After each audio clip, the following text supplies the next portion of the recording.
Assalamualaikum warahmatullahi wabarakatuh. Nah, kita ketemu lagi di materi Bahasa Indonesia. Ini lanjutan materi tentang puisi waktu kemarin ya, khususnya kelas 8 tentang puisi.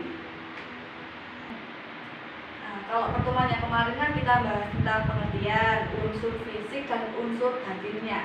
Sekarang kita masuk ke hal-hal yang harus diperhatikan dalam membaca puisi. Jadi kita selain menulis, membaca puisi juga harus diperhatikan. Yang pertama yang kita perhatikan adalah rima, irama, dan intonasi ya. Rima, irama, atau intonasi itu seperti lemah kerasnya suara kita, panjang pendeknya suara kita, ataupun ketika puisinya misalnya tentang kemerdekaan atau perjuangan, itu kan nadanya berbeda. Nadanya itu nada tegas, semangat. Berbeda lagi kalau kita membacakan puisi tentang kesedihan. Jadi kan suara kita kan melemah, karena sedih itu kan suara kita melemah, nggak mungkin kita bersemangat kemudian suaranya itu sangat tegas, tidak mungkin, karena disesuaikan dengan tema atau perasaan yang ada di dalam puisi tersebut. Kemudian yang kedua, artikulasi. Artikulasi itu kejelasan.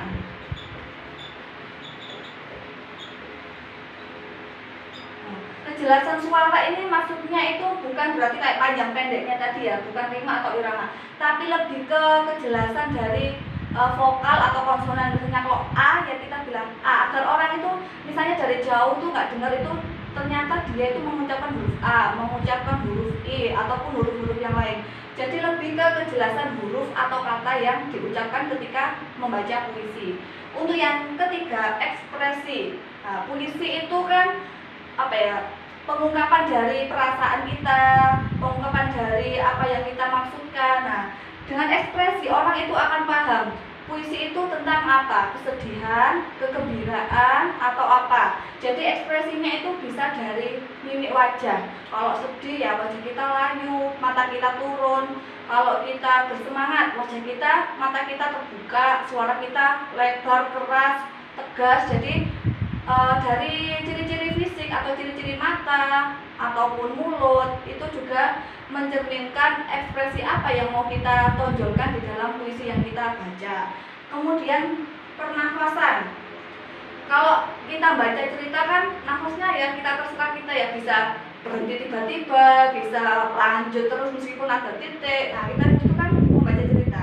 Beda lagi ketika kita membaca puisi. Membaca puisi itu hampir sama kayak membaca lagu atau menyanyikan lagu.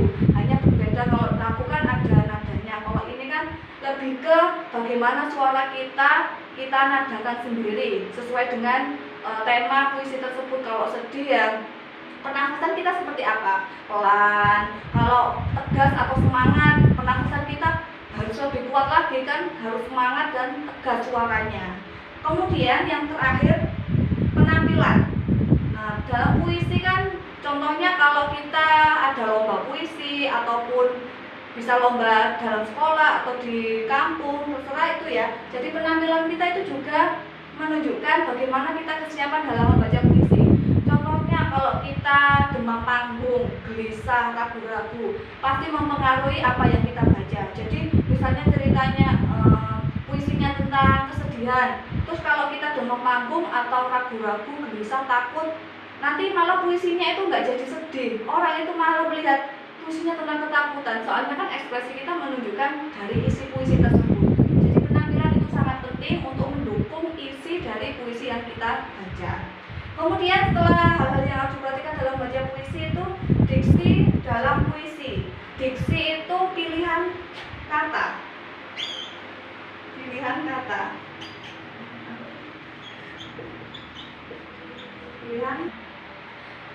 Pilihan kata. Jadi diksi itu pilihan kata. Di sini yang pertama konotatif. Konotatif itu yang tidak sebenarnya.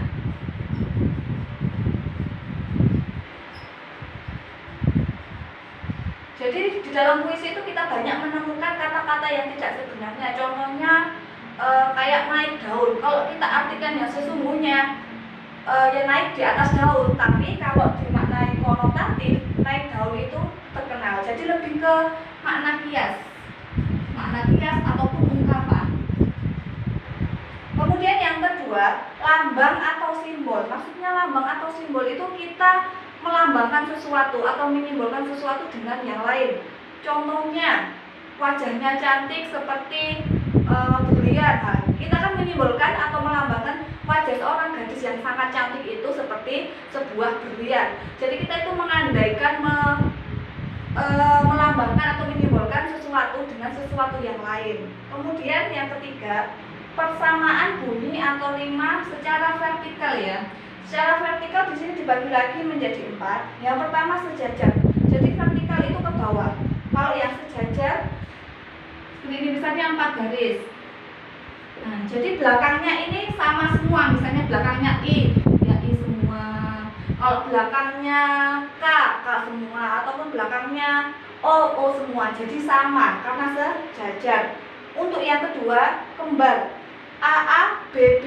Untuk AABB ini yang baris 1 dan 2 itu sama, baris 3 dan 4 berbeda. Misalnya saya pakai A.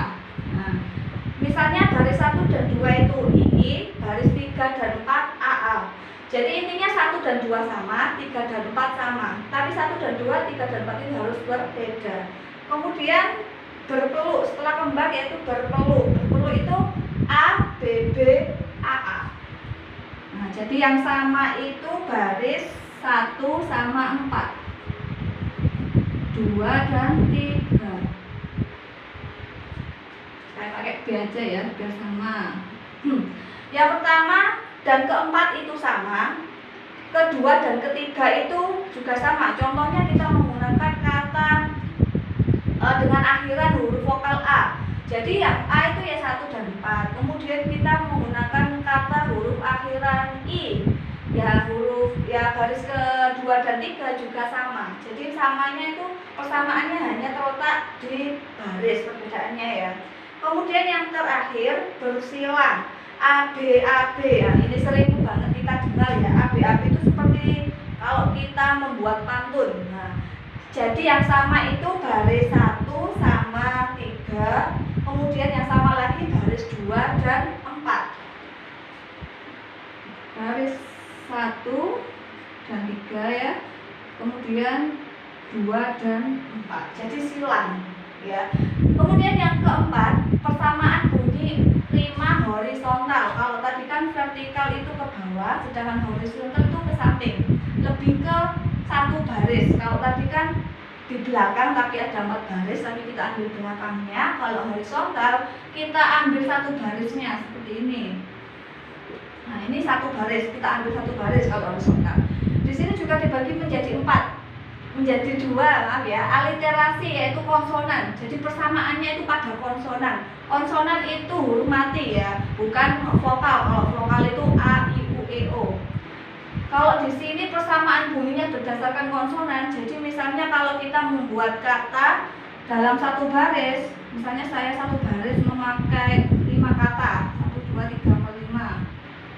Nah, ini misalnya saya misalkan satu kalimat atau satu baris ada 5 kata.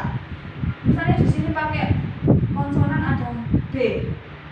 Jadi di sini juga pakai B, pakai B, pakai B. Jadi kita harus pandai mencari kata-kata, pandai banyak-banyak menabung kata agar kosakata kita itu banyak ketika membuat puisi. Jadi kalau di konsonan itu lebih persamaan ke huruf konsonan saja. Meskipun di sini bu, di sini boleh bi, di sini boleh bu lagi, boleh ba. Yang penting kan ada konsonan yang sama. Kalau yang kedua, asonansi vokal, saya buat lagi contohnya. Satu baris terdiri dari 5 kata. Kalau vokal itu persamaan bunyi yang A, I, U, E, O, vokal ya. Misalnya di sini A, di sini A semua. Entah kata, mereka, saya, nangka, itu kan A semua. Tapi vokal konsonannya kan berbeda. Intinya vokalnya yang sama, sedangkan kalau yang aliterasi konsonannya yang sama, vokalnya boleh berbeda. Kemudian yang terakhir jenis-jenis imaji. Imaji visual. Imaji itu penggambaran ya. Imajinasi, kita menggambarkan sesuatu secara visual. Visual itu kita menggambarkan sesuatu seakan-akan itu pembaca itu melihatnya sendiri, merasakan sendiri dengan penglihatan. Contohnya kita menggambarkan tentang orang yang sedang kecelakaan misalnya. Dari kata-kata itu misalnya lukanya sangat dalam, darahnya berwarna merah, bercucuran mengalir begitu deras. Jadi kan orang itu membayangkan melihat luka yang ada pada korban kecelakaan. Yang kedua, imaji auditif. Auditif itu menggunakan pendengaran. Jadi seolah-olah itu pembaca itu mendengarkan sendiri. Contohnya saya menggunakan kalimat atau kata seperti ini. Suara guntur atau petir sangat memukul gendang telinga yang sangat keras. Nah, di situ kan seolah-olah pembaca itu membayangkan ketika mendengarkan suara petir, suara yang mau hujan itu, seakan-akan itu sangat menyakitkan di telinga. Jadi seakan-akan merasakan atau mendengarkan sendiri.